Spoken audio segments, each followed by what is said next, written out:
a guy named Davidson Taylor was the boss of all public service broadcasting under which news comes. And Billy McAndrew by that time was director of news for the whole network. They suggested Huntley and somebody else. And I got on a train, went up to New York and said, make it Brinkley.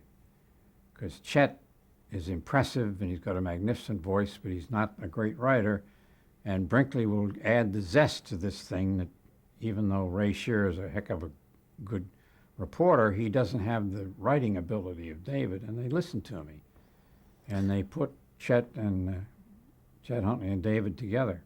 What had Chet Huntley done before this? He had been out in the West Coast. He was at a television station somewhere in Los Angeles, I forget which, but he was a very dramatic man with a very deep, sonorous voice, but he couldn't write very well. He wrote a couple of articles for which he got sued for in the Saturday Evening Post. But he wasn't the writing talent that David was. What made that show was and it hasn't been found since, really, the reaction between the two. David was acerbic and witty, and Chet was dignified, stern, and so forth, would make great pronouncements and so forth.